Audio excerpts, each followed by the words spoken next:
clapping for myself. I'm clapping for myself. So I'm trying to write original things about myself, and I was writing about mental illness, but it turns out 100% of comics are mentally ill. So anyway, here's my take on this. So I have a panic disorder with a side of anxiety and a touch of depression. I'm a real triple threat, and I'm on Celexa, and thanks to these incredible drugs, I'm doing okay. 10 milligrams if you're interested in the dose and you're scoring at home. But even with these drugs, I go up and down. And lately, I got to tell you guys, I haven't been doing very well. If I was a pop rock band, I would be Panic at the Everywhere. 2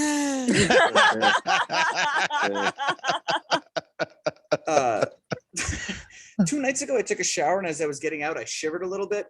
And instead of going to bed, I spent 3 hours on WebMD reading about Parkinson's disease. Turns out I don't have Parkinson's disease, but I learned about 4 places you can get cancer that I didn't know about before, and something called dengue fever.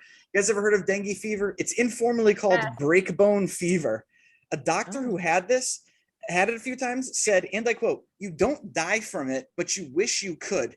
Now, here's the thing about WebMD for me. I read it to try to calm myself down, but it never makes me calmer. You don't die from it, but you wish you could is the least calming sentence I can even imagine. But I still spend a lot of time on the site, like a lot.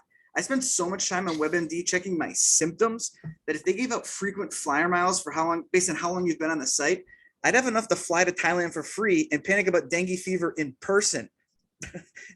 And I could do an entire disease panic world tour. I could go to the Congo for Ebola, Saudi Arabia for MERS, and the pinnacle of any disease panic world tour, panicking about West Nile virus at the Nile. Bring your bug spray. It's mosquito borne. So mosquitoes are terrifying. Sometimes someone will tell me they know what it's like because they were nervous for like their driving test when they were 16. Bitch, please. You wouldn't tell LeBron James that you know what it's like to play in the NBA finals because you played an intramural playoff basketball game during your 1 semester at community college.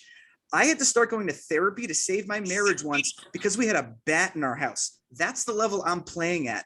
I'm both mentally ill and weirdly competitive, and I will dominate you with my mental illness. Do not bring your weak sauce shit in here. I will posterize you. I'll dominate you in the paint with my anxiety. I will float like a butterfly and sting like a bee and then lose my mind because I just mentioned bees and I don't have an EpiPen. I'm not allergic to bees, but I might be. I will out-panic you and do a touchdown dance in your face. My touchdown dance, by the way, is just rocking back and forth, doing breathing exercises while I check to see how sweaty my palms are. It's not funny, guys. No. You can't compete with me.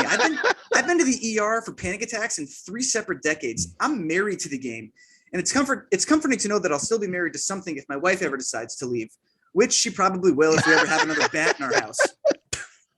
Let me explain the bat thing out. I'm laying in bed with my wife about to go to sleep, and a bat swoops over us. And we get up, we try to find it. We can't. We go back to bed. I think nothing of it. The next day at lunch, I mentioned it to my coworkers. We had a bat in our house last night. And Amy, it's always Amy, she goes, "You got to be careful with bats because they can bite you in your sleep without you knowing it." Well, clear my schedule for the next month because I'll be spending 100% of my time on WebMD doing research about rabies, like I'm working for Ken Burns and he's doing a documentary on bat-borne diseases. And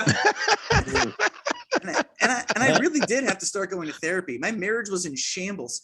I'm too busy checking to see if I've started foaming at the mouth to be emotionally available. I don't have time for that. I'm rabid.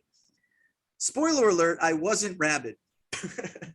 So everyone knows that foaming at the mouth is a symptom of rabies, but do you know what else is a symptom? Anxiety. Do you have any idea how twisted this is? It's an anxiety catch-22. Either rabies is causing the anxiety or my anxiety is making me think that I have rabies. But it doesn't really matter because all roads lead to Rome. Rome in this case is the therapist's office. It's genuinely bad. Over the years, I've been working with my therapist to try to figure out the root cause of my illness. And I've made a lot of progress coming to terms with not living up to my father's expectations. I'm never going to be a lawyer like you, Dad. I want to be a comic. Why can't you just support my dreams? I'm just kidding. It's 100% genetic. My dad's great. So I am a dad myself, and my kids are very special to me. Yesterday, I spent the whole day with my 5-year-old daughter, and at the end of the day, I asked her what her favorite part of the day was, and she melted my heart when she answered, "You, Dad, you were my favorite part of the day." And then she looked at me and she asked me what my favorite part of the day was, and I leaned in real close to her and I whispered, "The 2 beers I had at lunch." I'm Greg Matthews. Follow me on MySpace. Oh, sorry, I went over. My bad. Sorry. No worries. Give it up for Greg and Matt.